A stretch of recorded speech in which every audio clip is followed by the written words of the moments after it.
All right. Well, why don't we go ahead and get started? Welcome, everyone. I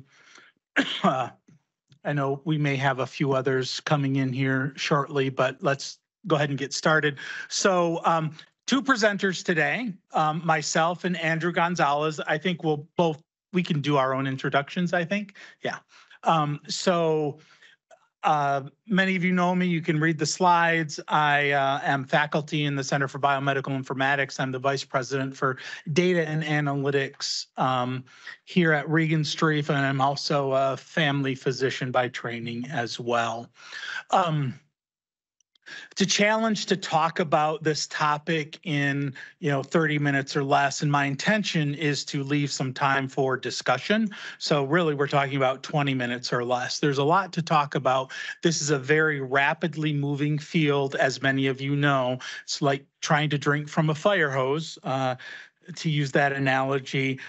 What I'm going to do today, I want to talk about some of the more recent advancements in AI, its capabilities.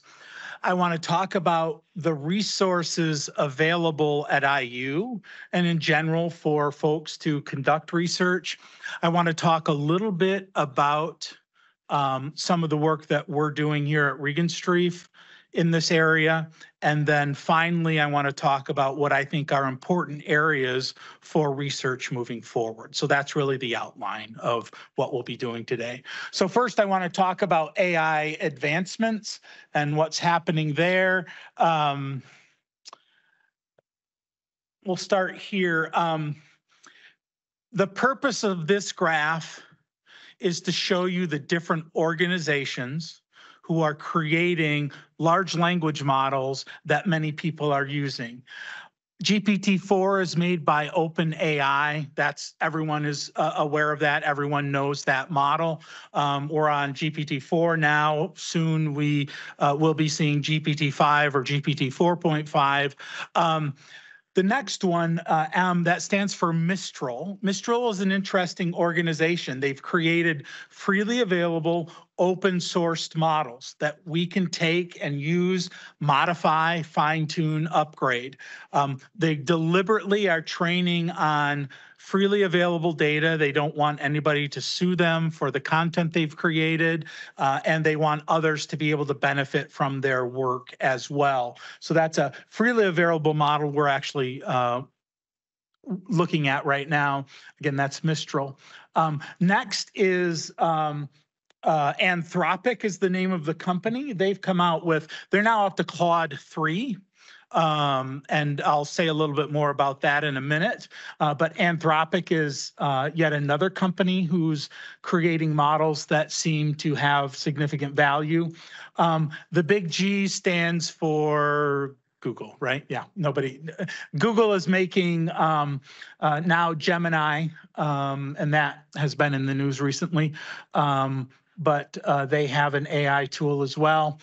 GPT 3.5 is from OpenAI. And finally, Meta, which is a Facebook-related company, has the Llama series of models. So all of these models are available to IU researchers. Well, let me take that back up. GPT-4, Llama, GPT 3.5, and I think that's it. These others we'll talk a little bit in the IU resources. So some of these models are available, but these are the leading models out there. AI is ranked by IQ. Something interesting has happened. This person just put this out in March, so in the last few days. What is significant about this, and I won't promise not to test you on the numbers, but IQ tests are generally designed to have a mean of 100. So the average person it's intended to score 100 on an IQ test. We can debate IQ tests all day long, but the point here is Claude 3, which just came out, beats the average. So there's some folks saying out there, AI is now smarter than the average human based on an IQ test. Certainly there's a lot to unpack there. But the point here is that we're seeing rapid progress in this space. Claude 2 had an IQ of 82. Claude 1, an IQ of 64. So you can see the growth there that's happening in AI. And we're seeing similar growth in these other models as well. So they're getting smarter over time, more capable, more information is being built into them. I put the QR codes there too. If you see a QR code, it links to the content presented on that slide. On that theme of generating or creating more capabilities, expanding beyond what was previously possible, I want to show you all a short video. Yeah, if I click it in the right place. So this is a video of a van driving, somewhere out in California. You've got the redwood trees on the left and, mountains on the right and all that good stuff. It's an old-fashioned Jeep with a black luggage carrier on the top. And this video was created entirely through an AI prompt. So that was an AI video that you just saw, completely generated. So it's capable of understanding the nuances of physical space, of, a smoke cloud coming up after the Jeep. So this is, as a researcher, you might ask, well, why should I care about this? Again, the point is we're seeing these models increasingly become more capable of more tasks. Now, this speaks to, I think, the imaging capabilities that AI is beginning to have. And think about the multimodal model that I think Andrew's going to be talking about. Where do we see text and images in healthcare? We see it in a lot of places, don't we? So the ability to be able to relate text to images and images to text is very powerful. And that trend is continuing to become more and more powerful. So have AI do the first reading of a chest x-ray as a draft and then let the radiologist look at it. Or if you're faculty in a radiology or pathology residency, maybe you want certain slides or images that would be helpful for the students. Start by describing what you'd like to see and then have the images be created for educational purposes. Again, a lot of capability here. So let's move on now. So that was the AI continues to get better and better portion of the presentation. Now, what resources are available here at IU? Go to this website. It talks about what is possible and permitted as an IU faculty, as an IU student, as IU staff, and provides a lot of good guidance for you. IU has crafted a relationship with Microsoft. If you want to use a program, if you want to build a new technical tool, you can connect to the cloud and use ChatGPT securely. You can send protected health information there if necessary. Most of the time it's not necessary to send PHI, but it is HIPAA enabled, and IU has crafted that relationship so researchers can use that ability. But we're also seeing here, we're starting to see the use of something called Copilot, which is Microsoft branded ChatGPT. Okay, if you see Copilot underneath that, it's ChatGPT. But this is made available to IU staff and faculty in a protected way. Your data does not leave the organization. It's not used for future purposes. When you're done with your session, that information goes away. Now, if you go to bing.com, everybody's favorite search engine, right? Bing, everybody, yeah, right. You can see why they're putting Copilot here. But if you go to bing.com, in the upper right corner, you have a login icon. If you log in at bing.com with your IU credentials, you will have access to Copilot, which is just like if you've used ChatGPT, you can enter a prompt, it will do certain things. You can have it read emails if you'd like to and draft a response. As you can see on here, you can draft an email to a student who's struggling in class. You might want to think about some content for presentation, etc. That ability exists today for IU faculty and staff. Again, log in at Bing, and that's available for experimentation. That's new over the last couple of months. Next. Brian's not here today, but as some of you may know, the IU Indianapolis campus has a research consortia with multiple pillars. Dr. Xiaofan Fang is leading the AI pillar. There are AI salons, we call them, where people can come together in person. I think it's Fridays from 12 to 1. They have outside guest speakers. They have a speaker series. They share research opportunities, grants opportunities. If you are not on that mailing list and want to be on that mailing list, email Dr. Fang. And he or someone else will assist you. On the informatics pillar, does anybody know this guy? Yeah, Brian, our own Brian Dixon is leading the informatics pillar as well. And clearly there is synergy between informatics and AI. So it would be helpful if any of you are interested in participating in those activities, please, reach out to the appropriate person. Brian just sent out an email this morning regarding an upcoming, I don't know if it's a workshop or a mini conference that the informatics pillar is putting together. So there's more to come there. In addition to these groups, we host a clinical AI discussion group where it's mostly researchers come to talk about how they're thinking about using AI in their research, what new things they've seen. We help each other stay on top of, the fire hose of information coming out. If you're interested in joining this group, email me and I will connect you with Ashley Griffith. And we'll go from there.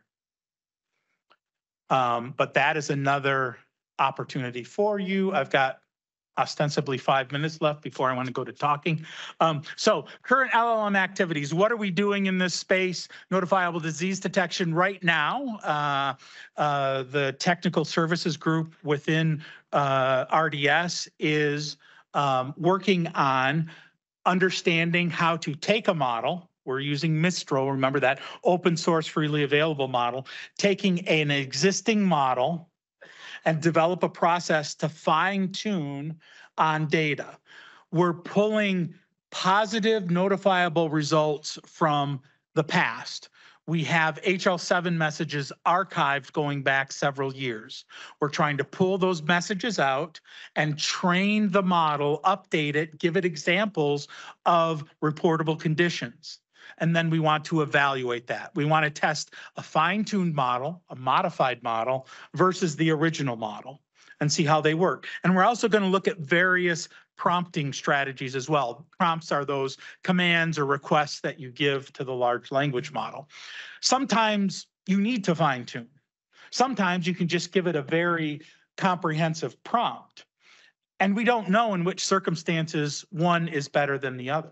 There's a lot of open questions in this space right now, a lot of open questions. So that's one of the activities. Another activity is using large language models to augment record linkage. We're going to be training large language models on matching patients using human input and then evaluate the ability for the model to do two things. One, to perform matching on its own, but also to help manual reviewers, human reviewers, adjudicate records. Adjudicating records is a very costly process that most health systems have to do today. And if there's any way to improve the effectiveness and efficiency, reduce costs, and improve accuracy of that process, that there's something there to look at. So those are two of the activities we have underway. We're also looking at COVID tests and free text. There's other projects that we're working on, but those are just two examples of the work that we're doing. So I'm now going to talk about the outstanding gaps that exist in this new AI space that continues to evolve rapidly. Those gaps represent research opportunities for interested individuals. So that was an AI generated image, kind of like it. It's pretty cool.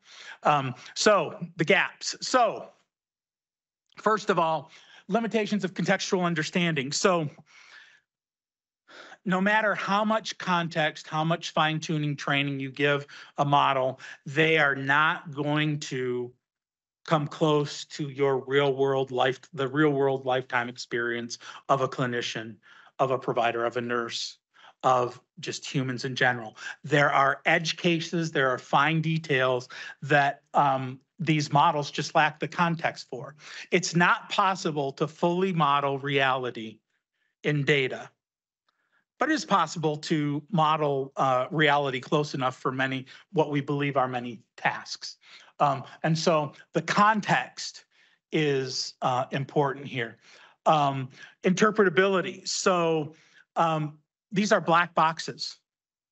And understanding why a recommendation is being made is really not possible at this point. You can ask the model why it made that decision, but you often get stuck in the 5 whys. If you ask why is this, and then you ask why is that, and why is the other, and the model, it tends to get caught in a loop of unexplainability. You would think asking it why it's making this decision, maybe it would have some insight, but ultimately right now, these models end up in sort of a loop of saying, why am I doing this? Well, because I'm an AI model and I was trained on the data. So understanding what factors are important. Interpretability is still a big area and an opportunity for research. How interpretable can we make these? What approaches can we use to get at more of the rationale? Reliance on training data, bias. If we put bias data into the model, it's going to continue to reflect bias moving forward. We've known that since we've started creating models for any purpose in healthcare. If there's bias in the data, then there's going to be bias in the model, and we need effective methods for mitigating that bias as much as possible. Again, no clear evidence-based best practice guidelines in this area, so another opportunity for research. Ethical considerations. In what circumstances should we be using these types of models? Where shouldn't we be using them? Should patients be giving consent for their data to be used in that model? There's a lot of policy and ethics questions that still need to be answered. There's a lot of organizations who are beginning to take this up and think about it. So I think we're going to see a rollout of more and more recommendations on how to use AI. The federal government's come out with some. I think many of the healthcare organizations, specialty groups have come out with some recommendations, but it's still an evolving landscape. Impact on healthcare professionals. Will large language models make us dumber? Will we just stop thinking? Will we come to rely on them? What is that human dynamic? We talk about human-computer interfaces. What happens with this human-computer interface, and how is it going to impact the behavior of physicians? We don't know. And that's another area of potential research. And then finally, an area where I'm focusing a lot of effort is just validating. I tell people we're measuring the mass of an electron right now. In the early days, long ago, we knew there were electrons, but we didn't know how much they weighed. We didn't know the value of an electron. We're doing the same thing right now. How do these models behave? Where do they work? Are they accurate? Are they useful? Are they consistent? Are they biased? There's a lot of evaluation that needs to be done in this space, and I think there's a lot of opportunity here as well. My final parting shot. So Chuck Friedman, a well-known informatician, said caregivers aided by thoughtful information technology are more effective than caregivers alone. Are we saying that information technology is better than humans? No, we're not. Are we saying that if I have to choose a human over information technology, I choose a human every time? Yes. But that first statement, I believe, is true. And that is information technology, these large language models and other technologies can augment and help us do better at what we do. And with that, I think I'm done. Okay, good. All right. So do we want to do, we've got about 5 minutes for questions. Yes?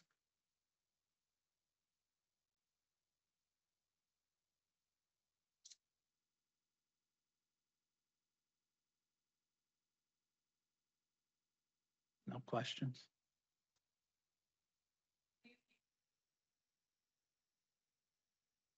Shaun, do you know of folks, this is Burke, do you know of folks using AI to summarize data in the clinical setting?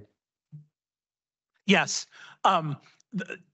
Summarization is an activity we're seeing, and I know that many organizations are thinking about this. I know of at least one electronic medical record company who is incorporating this into their patient portal. They're putting warnings all over it to say this is AI generated. It may be wrong. If you have questions or concerns, contact your doctor. But we are starting to see efforts to incorporate summarizations into patient-facing systems.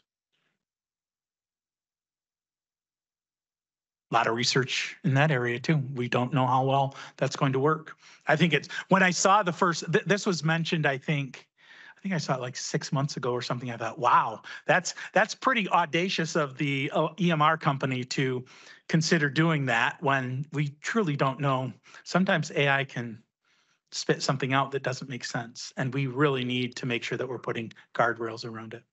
I will be here afterwards to answer more questions, but only if I get one more question now.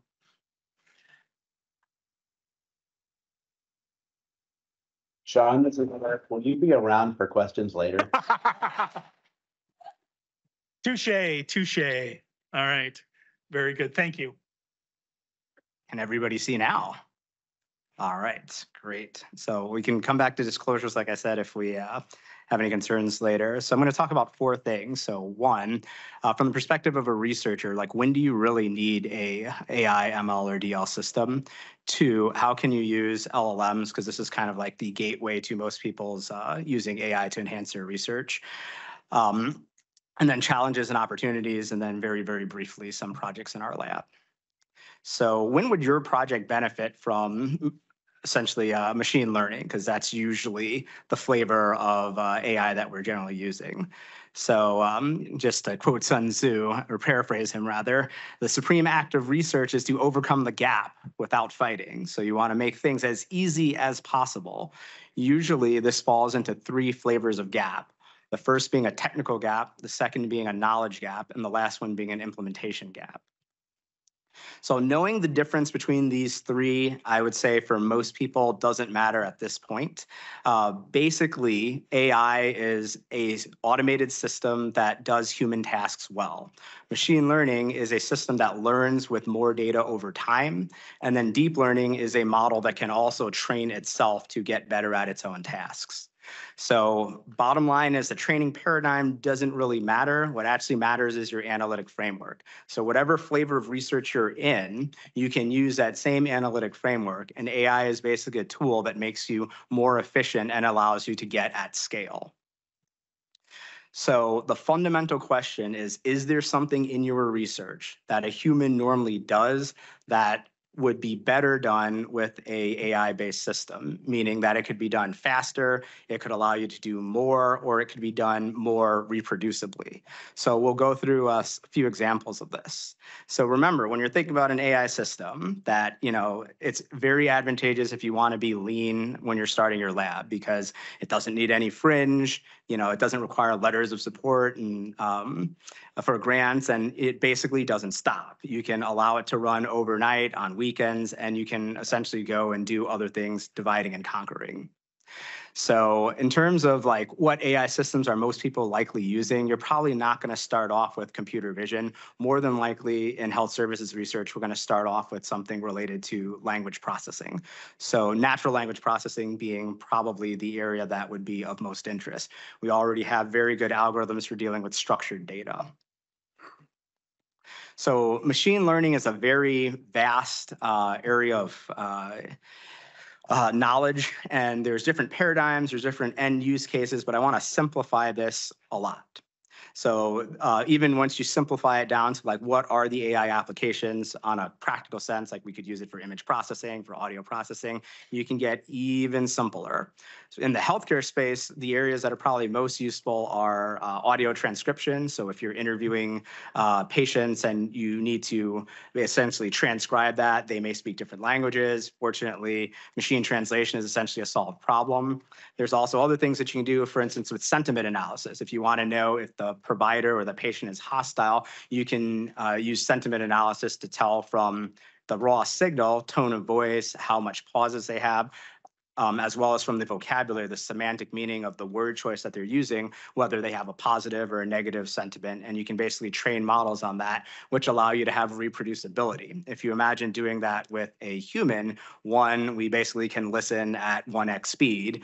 We can only process one audio image or audio file at a time. And two, if that person retires, goes to a different institution or whatnot, there's concerns about reproducibility unless you force a ontology on top of your analysis, which basically limits your ability to get expressive models of the world. Image segmentation, again, this is another huge area. A lot of people are focusing on diagnosis, but I think the big opportunity for us as scientists here in health services research is to add in image analysis into data analyses we're already doing. There's a lot of times, for instance, in my area with peripheral arterial disease, where we basically take all of the meaning from a CT and boil it down to has 1, 2, or 3 vessel runoff, has a total occlusion, a partial blockage, or is a patent vessel. And obviously, your dimensionality reducing away a lot of the variation that might matter. So in terms of looking at your gap and how an AI-enabled system might help, let's go through these individually. So for technical gap, the essential question here is, you know what to do, you know how to do it, but you're limited in some way by either personnel, money, or time, meaning that, hey, I have 1,000 interviews, but it takes an average of 5 hours to process each interview. There's no way, unless we hire an army of people and then train them up, that we could possibly do this. In terms of knowledge gap, that's often a time where you either don't know what to do, or you do know what to do, but you don't know how to do it. There are many different options, and you need to essentially fill in that knowledge gap of like, what's the best way to take care of whatever you need to. And then in terms of implementation, that's sort of a, we do know what to do, we do know how to do it, but we need to do it in the real world, and it may involve testing things that need to be dealt with autonomously. So, you know, a very like simple example is like A/B testing, but if it's adaptive. So you'll actually see an example of this a little bit further on. So by your kind of experimental approach to research. So for the quants, an example of this would be like, let's say you wanted to extract the operative indication from free text from notes. So sure, you could use a CPT code, but diagnostic or angiogram with intervention, like who knows what that really means? That could be one of 100 different procedures. What you actually want to figure out is what specifically did they use a balloon? Was it a drug-coated balloon? Was it a stent? Was it a bare metal stent? All of that variation may matter. And again, unless you're have the wherewithal in your lab to read through thousands of op notes, you need to find a way to be able to do this at scale. Similarly, with knowledge gaps, for instance, heterogeneity of treatment effects, there are ways of getting at this with causal models, but a lot of it requires a lot of data and basically going down the decision tree. And that, again, is a machine learning task, which could be dealt with at scale. And then finally, in terms of like implementation, so let's say, for instance, with cardiac arrest, we know how to do CPR, we need a smart recording system, and we want to do A/B testing. Should we have a single large monitor in the room? Should we have one monitor on each side so people facing different directions can see what's going on. Yes, you could have multi-cameras that sit there and have a human sit and basically record who's looking at what and then deal with the quality of their CPR. But the other way of doing it would be capturing that signal through video cameras and then having an algorithm automatically process it so that you can move from signal processing to data very quickly, and then from data to information and information to knowledge to extract that insight. I am not a qualitative researcher, so I apologize if my examples are not super great. But another example in the qualitative realm might be looking at teach back. So you want to figure out if when you do preoperative informed consent, if that changes how patients feel about postoperative complications. So there's two areas that you need to know. One, what did the provider say to the patient? And when the patient did their teach back, were those two things the same story? So you can do that in a reproducible fashion at scale using natural language processing. Similarly, to fill knowledge gaps, there may be uncertainty about the role of like interfacility transfers. We at IU Health, for instance, record all of those conversations. That can be essentially auto-processed so that you can get to answering the actual research question that you're interested in. And similar, like I said, with implementation science, let's take this knowledge gap example. So let's say that you wanted to understand about alert fatigue and you wanted to know whether or not how the provider uses the EHR is correlated with their alert fatigue and what strategies you want to do to mitigate that. You can essentially record all those signals. How long does the provider stay on this page? Where do they go next? How do they click through information? And then determine how you would modify your plan for giving them the right information at the right time in an adaptive fashion to each provider. So at a fundamental level, if you have tasks that need to be done, as long as you can break it down into one of these like first principles questions, machine learning can help you scale. So classification, we have these different data points. Do they, is there a decision boundary that we can draw that allows us to separate high risk, low risk, people who require intervention versus those who don't? Regression and everything that's a derivative thereof, such as prediction, is there some type of line that we can fit? And the different algorithms, as you've probably heard of, support vector machines, various other machine learning algorithms basically allow you to say, do we need to draw one line or two lines? Does that need to be in multiple dimensions? And does it have to be a straight line? Or is there some transformation that we can do that will allow us to better fit the line to the model? And then lastly, there's clustering, which essentially says we have all these data points. Do they group into some sort of meaningful group of people, whether or not we're able to draw a decision boundary around them? So most of the things that we do in health services research are some combinatoric of these. For instance, outlier analysis is basically regression followed by some type of clustering or classification. If you're trying to do predictive modeling to better understand limb trajectory, that's basically stringing together things that are important for amputation and then doing regression and predictive modeling based on that. But as long as whatever your task is can be broken down into, is there some type of line I need to draw that will allow me to regress this function? Do these groups of data break into cluster? Or is there some type of boundary support that I can do to classify some sort of risk level? Then you probably have something that can benefit from machine learning. So I wanted to talk about my perception of challenges and opportunities. So in terms of challenges, the major issue I think here is sort of getting from 0 to 1. So if you have a clinical problem, you're doing, I don't know, something in transplant research, and your concern is whether or not you're trying to understand why it is that some patients go on to transplant and other people basically stay on the like catheter for life pathway. So you need to understand all the elements that go into that. That may be very challenging from a HSR perspective, but it's also challenging to break down each of those questions and deconstruct them into a task that could be done with machine learning. So this is why you often have to partner. If you think about data science, it's basically the intersection of 3 Venn diagrams, that of subject matter expertise, that of classical statistics, and that of computer science. So you need to have either yourself or somebody on your team who has expertises in the areas that you are not as knowledgeable in. Secondly, another big challenge is labeling. How do we get high quality data? At the end of the day, no matter what algorithm you're using, you have a labeling problem. You either need to label up front for supervised learning, or you need to label to validate your algorithm to essentially get all of those model characteristics, sensitivity, specificity, positive predictive value, accuracy, et cetera. Coding actually with LLM has become much less of a problem because these have now transitioned from a very high coding need to a essentially low code, no code environment. Anybody who's played with ChatGPT realizes you need to know nothing about Python to do relatively powerful analyses using that.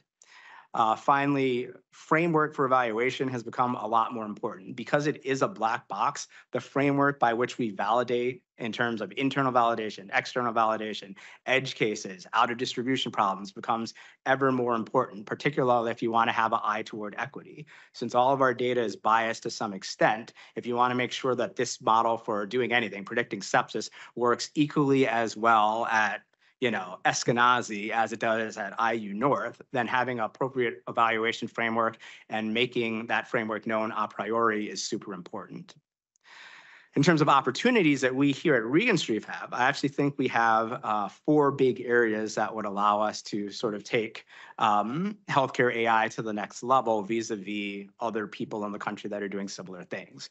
So one is having benchmarking of data. So we have a lot of data here, but in order for other people to test their models on it, again, your 0 to 1 problem is getting data that has been validated with human experts, the best ability that we can do, because that serves as training data or validation data. Benchmarking models. So, we have II here. One of the responses I got in one of my grants is that we're not sure that care fragmentation in Indiana is the same as care fragmentation in other parts of the country. Apparently, it's not a problem in California. But if you have a good model, you can use other people's data to validate that model and make your model better. Additionally, we have the opportunity to label across multiple specialties. So a lot of the labs that are doing, for instance, the summarization tasks, like it either has a very general model that doesn't work very well, or it's started by, a bunch of vascular surgeons. So it's really good at summarizing things related to vascular surgery, but not necessarily across other specialties. We here have a wealth of, top specialties across many disciplines. So creating that infrastructure that allows people from GI and pediatrics and ped surgery and emergency medicine and anesthesia to label the same information in a way that is meaningful for their specialty and their patients is something that I think is pretty unique here.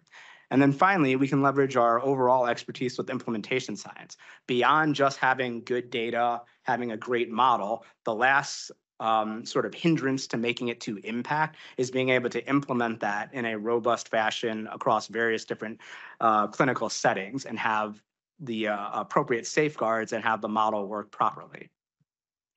So I just wanted to briefly touch on, I guess we've got about 15 minutes left, right? We're going to 1 o'clock. Is that correct? So some of the things that we're doing in our lab, taking us back to that circle diagram.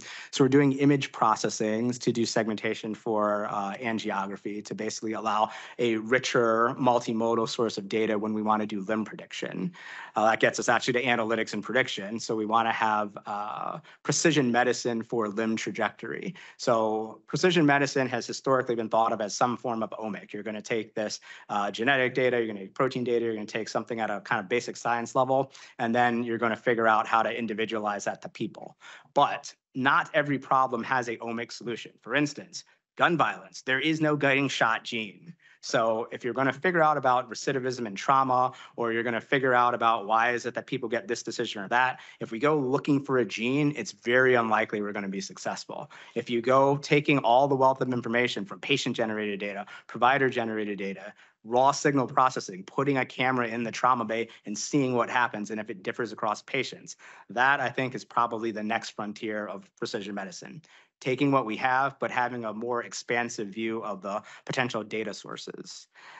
Prescriptive modeling, we're looking at doing patient journey mapping. So for instance, care is distributed at a variety of sites over a variety of time for most chronic conditions.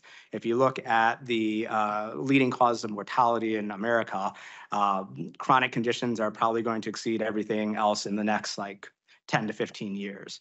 So having an understanding of when it's okay to have patients get their care in another institution versus when it's not is very, very important, particularly, for instance, in the VA, where there's an idea about patient choice. I think that we have to accept that for a variety of political reasons, we're not going to have such tight integrated delivery systems in the future. So the challenge moving forward is going to be to figure out under what circumstances is it okay for patients to get what aspect of care in a different place. I remember one time when I was the vascular fellow at Michigan, I was offering a patient open versus endovascular aortic repair. And the patient was basically like, I don't really want it open. That sounds really dangerous, but I have to drive from the UP down to Ann Arbor across an ice bridge. And if you're telling me I could have open surgery up front, I'd rather buy a lot more risk up front and never have to see you after the first year than commit to getting yearly CT scans for the rest of my life. So patient journey mapping is a way of taking this network-based framework and then essentially finding the best path to navigate across the network, which represents the patient navigating across the care delivery system. So this is another example which probably applies to a lot of people. We presented this at the Academic Surgical Congress. It's the use of deep learning to identify PAD cases from narrative clinical notes. So peripheral arterial disease is the leading cause of amputation in America. There's a few data sources that we look at, but there's problems with all of these data sources. And what we really need to do is look at real world clinical data and see who has PAD and then be able to appropriately stage them. The challenge with that is you either have to read through a bunch of charts or you go off of ABIs, which is a number, and easily figure out the decision support of like, hey, is it greater or less than 0.9? But the problem is for you to have an ABI, that means that some clinician had to wonder, does this person have PAD and should I screen them for it? Because the United States Preventive Health Task Force has decided against screening for asymptomatic patients in PAD, regardless of risk factors, that means that this smoking diabetic who just had a heart attack and a stroke the previous month has to come in and tell you you have leg pain. Otherwise, the ABI screening test is not compensated for. So you can look at billing codes, but again, the problem with billing codes is some provider had to wonder if this person has this disease and then be so sure about it that they're willing to go down potentially for fraud and bill for it. So obviously that's somewhat of a challenging situation. So our ML test is basically a binary classification of PAD versus no PAD. We looked at the ground truth labels being the ICD-9 and ICD-10 codes because that's the best available ground truth label, not necessarily the best ground truth label.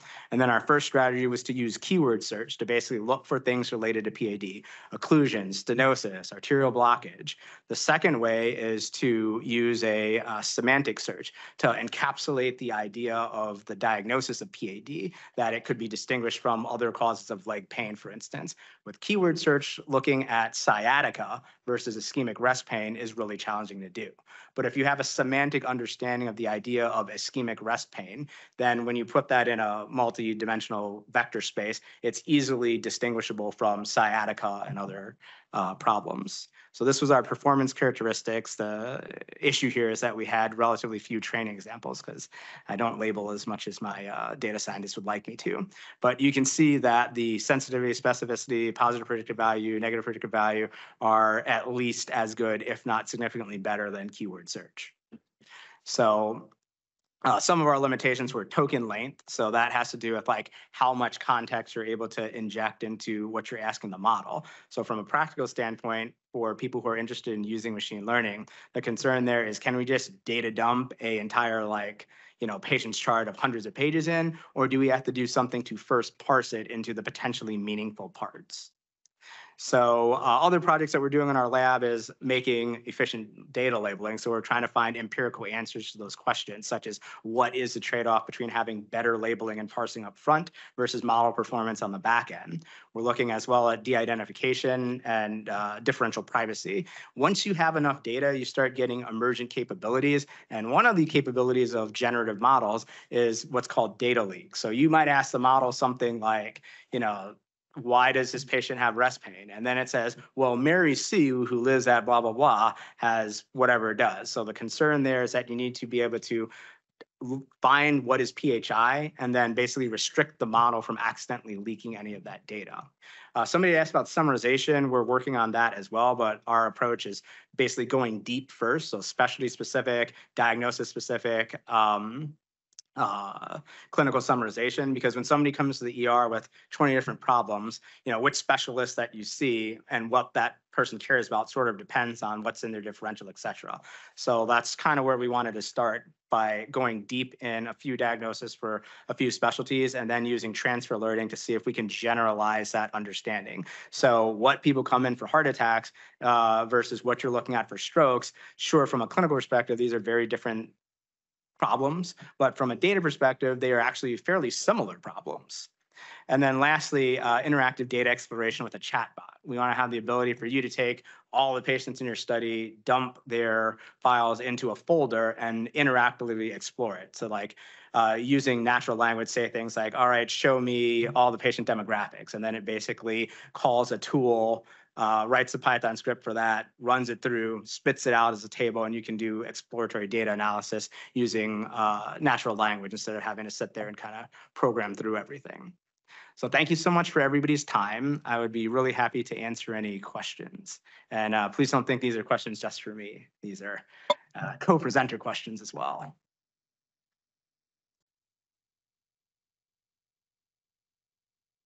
Oh, it advances on its own. It's a problem with these robots. Is there anything anybody wanted to go deeper on? Or we could do interactive. If you tell me what problem you're facing in your lab now, I can tell you how AI might help you. Feel like I'm doing crowd work, like a comic or something. Okay. No one has any problems in their labs?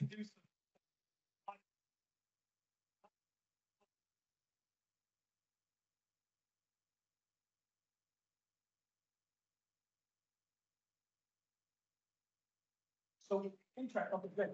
But I see you nod. Can you say why you say no? That I think that's important to understand, because there is a lot of hesitancy out there.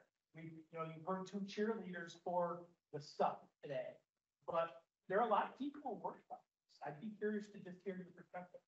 My name is research administrator in CDMI, but we do all of our accounting. I'm just not comfortable to understand how it would help me per se, without me knowing I did the calculation, so I know what's in there, what other things may have been adjusted or something. I'm just not really sure how they got in my job. Ooh, that's a really good one. All right, challenge accepted. So financial models are actually a really good place to use AI, because like, for instance, our lab to building a trustworthy system does trust but verify. So when we say, does this patient have PAD? Sure, on the front end, I'm reporting these statistics. On the back end, I'm getting snippets of why the model thinks that, so that I can read through and verify each option. So financial models are really nice because there's not as much semantic understanding in that it has a definitive solution based on, whatever accounting principles you're using.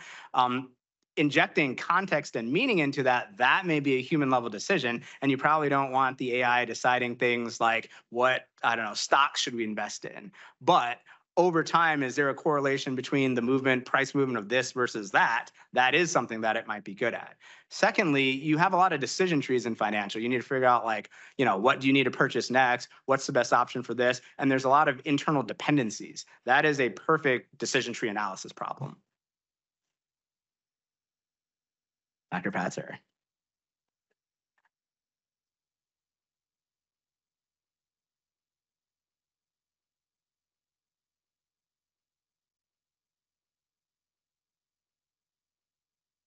There we go. Can you hear me now? Yeah, so then I can answer the second question if there aren't any other questions. But broadly, if you didn't cover it, I think one of the things that I would be worried about is, one, I think the biggest potential is I would love to enter in my research data into something like a ChatGPT and other environments, but I know I can't do that because of all the big concerns. But that's where I think there's a lot of power. So did you talk about just the current state of where we are with that? And if not, can you? If you did already, don't worry about it. But I just want to make sure the community knows. I know we've had. As I said at the beginning of my presentation, I had really roughly 20 minutes to go over everything. So I did talk about the fact that there is Microsoft Copilot, which is ChatGPT, that's available now to research and faculty. I don't think you can put PHI in there, but I think it's one level below PHI. If you look at my talk, there's a link to I Use AI resources. I believe if you have a de-identified data set, that you could use Copilot right now to do some analysis if you wanted to. And you can always connect to the Azure cloud, like we're doing in some projects too. So there are some resources available. Do you have to get IRB approval? Do you have to put that in your IRB? What approvals do you need to be able to do it? Right. I have an N of about 3 in the IRBs we've submitted. All of them mentioned that we're going to be using AI. So I think it's a good point of clarification that we need to, make sure our community knows of that. But did I see another hand? Oh, from our guest. Can you introduce yourself? Hello, Jerome Adams. I'm the Director of Health Equity at Purdue University. But a couple of questions. One of the concepts that I've been writing on and thinking about and talking about is the concept of digital health equity. And in AI, a lot of people talk about bias, but there are things that go beyond bias here. So number one, and you brought up one point, and that's consent. When we do a typical research study, we get consent from that individual to do X, Y, and Z with their information. And of course, you talked about IRB, but this is a whole new world where we're pulling data from people who may have no clue that we're using their data. So can you talk about consent, number one? Two, a lot of the concern is medical legal. So yes, we run the model. We find out that it performs better than the traditional, but just like we feel more confident in our ability to drive a car than to let a computer drive our car, even though a computer will do a better job of driving our car on a population level. And we know that you're actually going to be more likely to get sued if your computer-driven car crashes than if you're driving it yourself, even though the computer does better. What are the medical legal implications here from your perspective? And then final point about digital health equity is compensation. So it's one thing to say we're doing research, but we all know that a lot of these are going to be monetized on the back end. And a lot of conversation about Henrietta Lacks and how literally trillions of dollars have been made off of using her cells. This is a new era, but we're taking people's data, we're creating models that folks are going to go out and make millions, billions, trillions of dollars off of. What about compensating people whose data has been used to create significant monetary products? And again, I know you don't have time to take on all of those, but again, I just wanted to throw those out as some digital health equity, just because we can, should we? Yes. That's a great point. I had the great benefit of being the fellow member of the SD committee at the National Academy of Medicine. I was the Omen Fellow for the previous 2 years. We just released a report for which I'm one of the fellow members on the committee on that goes into all of these issues and has a framework for how you would develop equitable systems. So I would refer you to this. Those are all very good questions. And as you mentioned, it would take a lot to go into it because, for instance, we're using your data. It depends on what the person's interest is. Is it in privacy? Is it in identifiability? Or is it in monetization? And how exactly we navigate those questions depends on a lot of circumstances, but those are all very valid issues. Yeah, so I put it up and I can put it in the chat as well, but if you just search National Academy of Medicine Framework and Emerging Science and Technology, it will bring up this report. It was published last October, I believe, but there's some really good stuff in here. And one of the challenges is actually, as on this subcommittee, is creating toolkits. So that is something that probably should be attacked at the local and societal level. I know we're just about out of time. Oh, just go ahead. We have an online question that someone's been trying to ask real quick. Can Gerard ask your question online real quick? I'm here. Thank you. Can you hear me okay? Yes. Hopefully. Wonderful. Thanks. I'm Gerard Hills. I'm one of the PT Mock and Clinical Informatics Dual Fellows. I had a question about transfer learning. Currently, I have currently I'm in the process of getting ready to build a model based on patient data from like a Cerner Learning Health Network. And I'm hoping to then augment this model with genomic data. And so the process by which I wanted to do that was going to require me to do some form of transfer learning, since the initial model is being built on more like clinical factors and does not at current like have the genomic data, but I will have access to it. And from what I was reading, it seemed like if you are using the transfer learning system, that there is a risk that the model will not perform as well at predicting the, information from the very first model that you trained. So I don't want it to lose its ability to predict based on the clinical information, just because I'm augmenting the genomic information. And so I since I'm not as familiar, I wanted to know, like, how do you deal with that? And can I think about those things like upfront as I'm working on design for a project? Sure, that's a really great question. I would think it'd probably be better for me to address that in an email because it's a kind of long answer. But the bottom line is you have to do it essentially 9 different ways along 3 different axes. So you need to have separate models for each of them. Then you need to have fusion, where you're doing multimodal modeling, early and late fusion. And then you also need to do ablation studies, where you take out some of the information from each type of data and see how that changes model characteristics. And essentially you get a joint loss function from that. So why don't you shoot me an email and we can talk about it a little bit more. But Dr. Tierney, I know you've been waiting patiently. Just a couple of quick things. One is that when I was chair of medicine at Eskenazi, the chart became unreadable. And it became unreadable because just cutting and pasting and adding stuff on top of the last note, not only with note bloat, and you can't find out what happened today, but most stuff that's cutting and pasted was wrong. So I stopped reading the doctor's notes and just read the nurse's notes. It's the only place there was any information in the chart. So anything this can do to improve documentation, I love the notion of ambient AI. It's listening to what happens within a visit and just summarizes that visit would be great. It would improve the record. However, writing the note is the only time you actually think deeply about the patient. And I know that nobody is editing and reviewing the notes that are written with cutting and pasting. I don't think it'll happen with AI either, unless we force it to happen in some way. So I think that's so 2 things. One is that they're not going to get edited because human beings are busy and don't want to do it. And the second thing is that they may not think deeply about their patient. The second thing is that, this is actually a real practical use, is that I was involved in a study once looking at bias, racial bias and decision-making in cardiovascular care at Wishart and VA, and we did a bunch of focus group studies with doctors and patients. And then there were 4 of us. There were 2 general internists and a sociologist and a statistician. And separately, we went through and we pulled out themes from the transcripts. We got 4 completely different sets of schemes. When somebody does qualitative research, when they're pulling themes out, they're all biased through your own lens.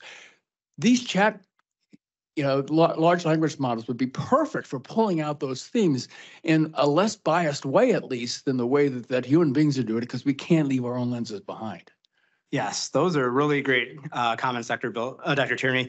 I would say, just to address them in reverse order for the second one, there's a tactic you can use called jury learning, where essentially you train a model on each one of your 4 experts, and then you have those experts vote, and then figure out what your loss function is. You could have it as like patient satisfaction, so basically to predict how you would merge these thoughts to get better patient satisfaction, or a different axis like accuracy or safety or what have you. So that's one excellent approach to dealing with that second challenge. There are computational ways of leveraging that. Concerning the first challenge, we are also dealing with the cut and paste problem. It's actually a 2-part problem. So one is identifying cut and paste and when people make a slight change, so basically you can't use keyword search. But the other issue is that the information in the cut and paste is either true or not true. So you're either overtraining on noise or overtraining on signal, but you don't know which one is which. So our framework for analyzing that is there are some things that can be internally validated. So the patient is post-op day 7, but they've been post-op day 7 for 20 days. So that can be potentially internally validated. Or we're treating their diagnosis of anemia, but their hemoglobin's stable and normal the entire time that they're here. The other way of doing it is externally validating it. But the problem is you don't necessarily have ground truth labels. So essentially you look at things that if they were true, what is the counterfactual? Patient presents with chest pain here for a cardiac rule out. Well, during their entire hospital course, they never once had a stress test. They never cath. They never had so much as an echo. They had an EKG in the ER and that was it. Then there's probably a cut and paste error where maybe that's why they came in, they immediately ruled it out. Or maybe they were never here for chest pain and their finger slipped, they meant breast pain. And that's why they had a core needle biopsy. But there are strategies for dealing with that. And that's a really important challenge. And on that note, we're going to wrap it up because we're over time. Thanks, everybody.